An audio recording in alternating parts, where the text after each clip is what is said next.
Hello everyone and welcome to episode 6 of Pokemon Yellow. In the last part we at least entered the rocket hideout, and now we're continuing on through it.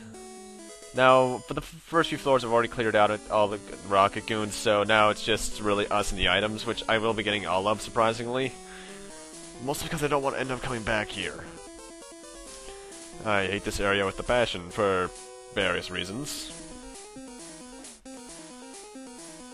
As for what those reasons are, I don't feel like saying. Mostly because of bad experiences in my childhood with this.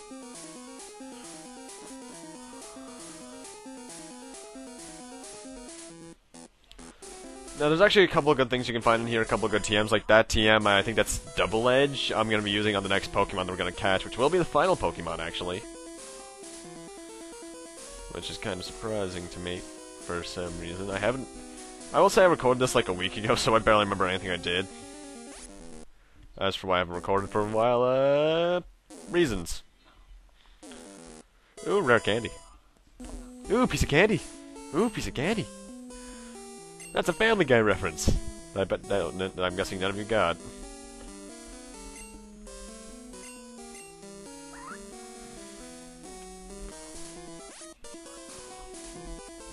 Now, the most painful part about this in yellow, and red, blue, and yellow version is how slow these arrow panels send you.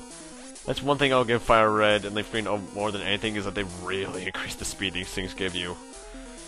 And believe it or not, I was actually planning to edit in the what's it called, with the "Spin Me Right" round, that song from like the 80s. Yeah, 1995 actually. Why? I'm random. That's why.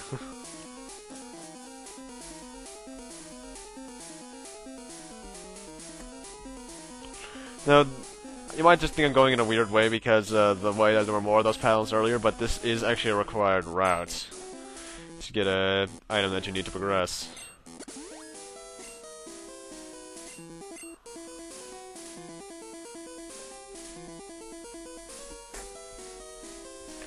And where is this item but with this asshole? Now, they fixed this in yellow version, but in the original red and blue, you had to talk to that guy a second time in order for him to drop the lift key, which you need to progress. TMO2, I don't know what any of these are. I'll probably be checking it out with the next couple of parts. And I cut back to here, and even though the music is of its original speed, I sped up the footage about, I think, twice as fast, or maybe 3 times.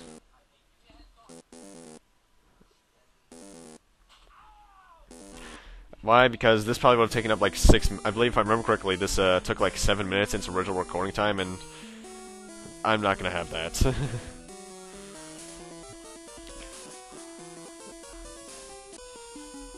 And I think these are actually the last 2 rocket grunts that I haven't fought, so that's good, I guess. Maybe there's one more.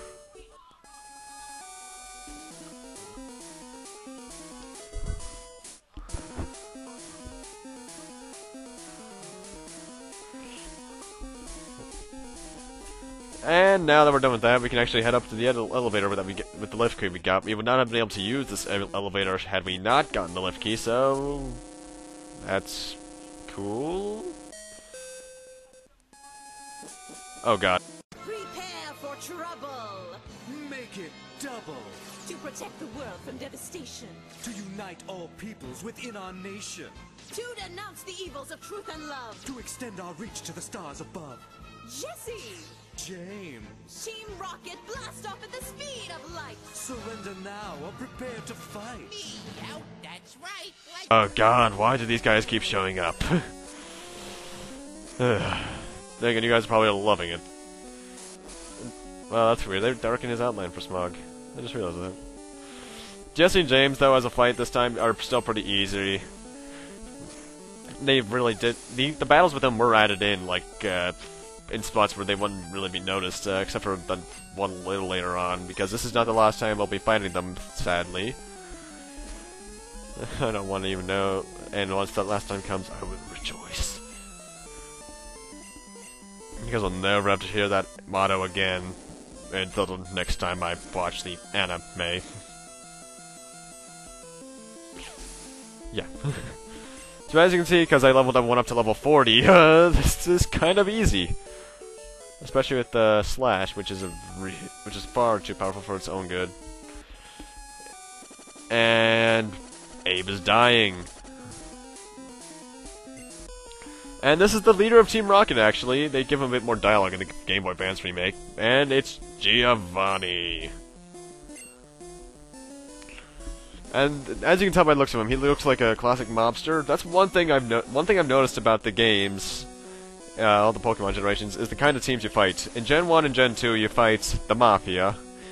Gen 3, you fight Eco Freaks with Team Aqua and Magma. Gen 4, you fight a freaking cult with Team Galactic, and Gen 5, you fight PETA, which is the worst of them all. Although their battle team's the best. And then in Gen 2, what would you call Black and White 2, actually? Would that be Gen 5 2? I'll just call it Gen 5 2. In that, you fight PETA gone insane. Or would it be the opposite of PETA, because they don't care about the Pokemon anymore? It's hurting my brain thinking about that. Now, Giovanni specializes in ground types, so if you have a water type Pokemon, this should be pretty easy.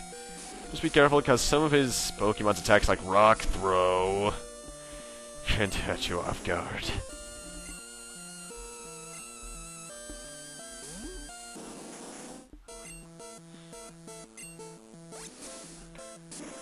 Yeah, leveling up 1 up to 40 may have been a bit overkill, I will admit that, but it's fun!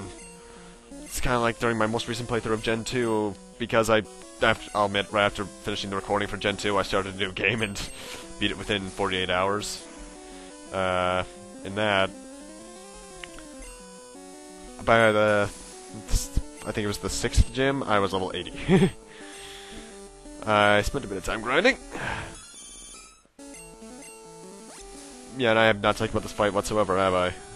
Besides the ground type. This is actually the only Pokemon Giovanni will use that's not ground type. It's his Persian, which he has in the anime as a pet, and if I remember correctly, wasn't Meowth jealous of it? I don't really remember, it's been years since I've seen the early episodes.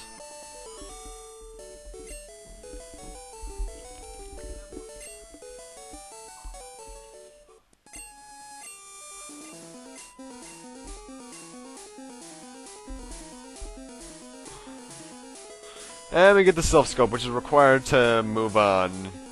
Remember the Lavender Tower? That's where we'll be heading next, actually, because that's kind of where the plot demands it. Because, had you gone up the Lavender Tower all the way, unlike I did, unlike me, you would have fought a couple trainers, seen some ghosts, and you'd get to a point where you can't just go any higher because a ghost is blocking your way.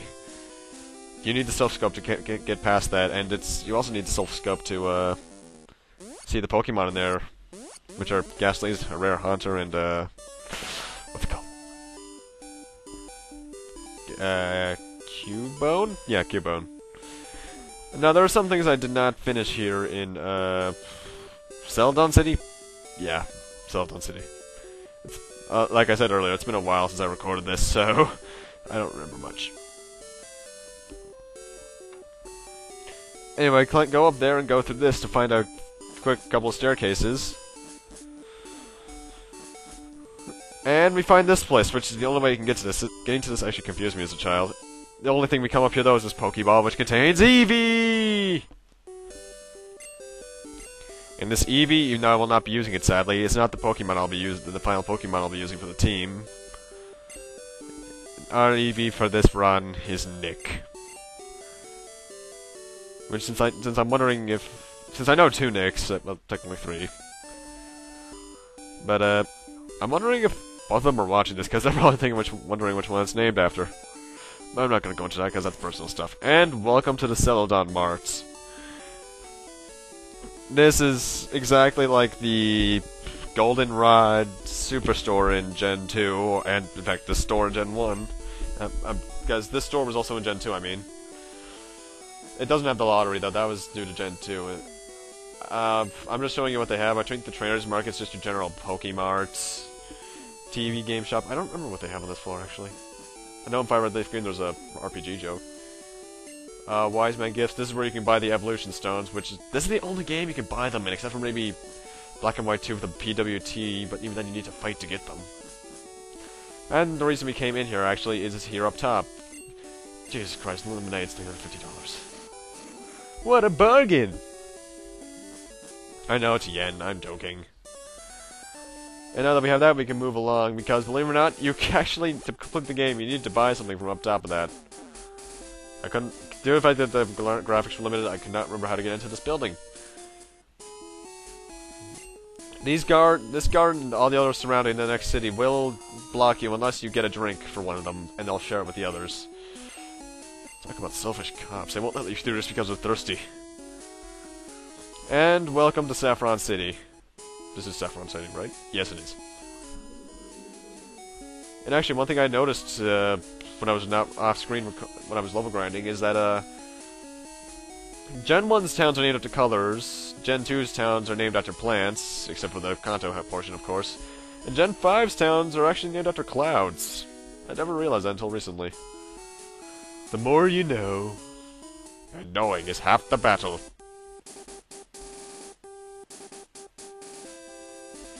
I don't know why I put that sound clip in. If I even did, I forget if I'm probably gonna be lazy. But anyway, since we're finally done in those two areas, we can head on back to Depressing Town. But I'm not gonna be letting anyone have a seizure now, because I kind of want to have our viewers stay alive. Because you guys are what make the channel popular.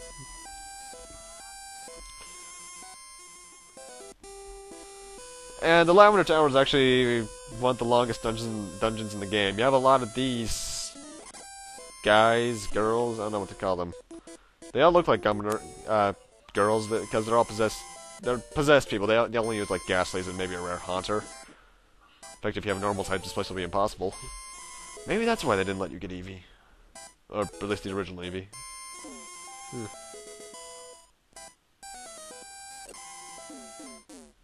I don't know why, but for some reason I've always loved this song.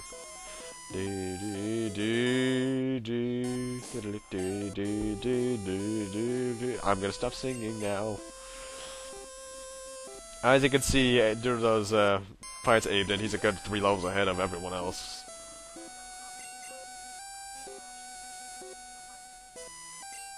And now I'm just basing up who would get a rare candy based off their HP, because Matt, for some reason, has the lowest. I don't know why.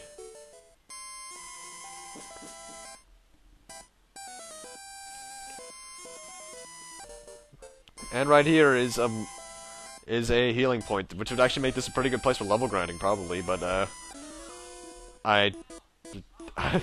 I'm safe to say there's only gonna be maybe 1, maybe 2 other level grinding sessions in this playthrough. One right before the Elite Four, which are in every game, so that's not much of a spoiler. Maybe one before another certain fight later on. Maybe one before the 7th gym or something. I'll decide this off screen, of course. And of course, right after I get the use my last rare candy, I get another one. Just by fucking luck.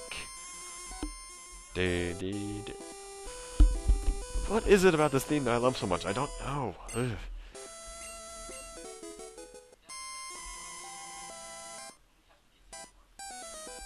And this is where you would not be able to progress had you not gotten the Silph Scope. This ghost would have showed up, and by using the Silph Scope, we unveiled that it is a Marowak. Now, if I remember correctly, I don't know if it's in yellow, but I think I almost know for a fact that's in red and blue. There's a glitch where you can catch this guy. Or girl, technically speaking, because it's a mother of a Cubone that's in the town that I never showed off. But in Fire Red Leaf Green, they catch that. Also, one funny thing I found out recently is that you can throw Pokeballs in trainer battles, something I already knew.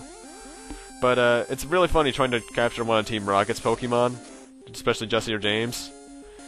Because the Pokeball will bounce off and it'll say, "Don't be a thief." And geez, what's Team Rocket's purpose? And Cubone departed to the afterlife. That's one thing I do like about Pokemon, is that it's always acknowledged that they can die. I think I've mentioned this like 2 other times. Prepare for trouble. Make it double. To protect the world from devastation. To unite all peoples within our nation. To denounce the evils of truth and love. To extend our reach to the stars above. Jesse! James. Team Rocket, blast off at the speed of light. Surrender now or prepare to fight. Meow, that's right. 2 fights with them in 1 part. That's gonna morale me. I think this is also one of the last battles with them. There may be... I know there's definitely one other one in the future. But as we're gonna see here, their Pokemon have now evolved. Their Ekans is now an Arbok. How it evolved within the past...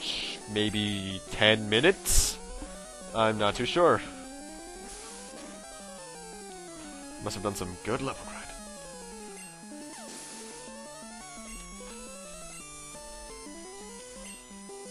Wheezing. Actually, seeing this Wheezing reminds me. What would the 3rd evolution be these guys called? Because we have coughing and wheezing. What would that be after that? Choking? Something like that? Although I do remember this one joke that my family used to have, is that they always used to think that the coughing said coffee. My family eats a lot of coffee nuts. But as you can see, Slash destroys all. Because Slash by itself has a higher critical hit rate than most moves, and the critical hit rate in Gen 1 is through the charts compared to later ones, so it's kind of broken. Just a little. And this is Mr. Fuji! This is the guy that we need to save because he, like many other things, is required to complete the game because he gives you an item that acts as an event trigger.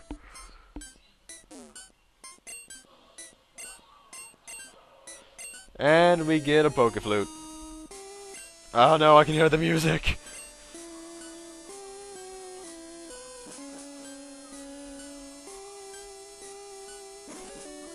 And I cut through the mart, which I think I sold some stuff or something. And now we're in this route, which I already cleared all the screeners off-screen, and I got a TM for Swift on the next floor off-screen when I was training. As for why I cut all this out, I don't know. I was lazy. Well, technically speaking, no, I wouldn't be lazy because I'd have to do some more work cutting it out. This is actually also one of my favorite route themes in the game, too. I wonder why. But anyway, coming up here, we're going to be encountering quite the roadblock. Remember Snorlax from Vermilion City in Gen 2? Well, he's here right now. Thank you guys for watching. Rate, comment, subscribe, all that kind of stuff. And next time on Pokemon Yellow, we'll fight and capture this Snorlax. See you guys then.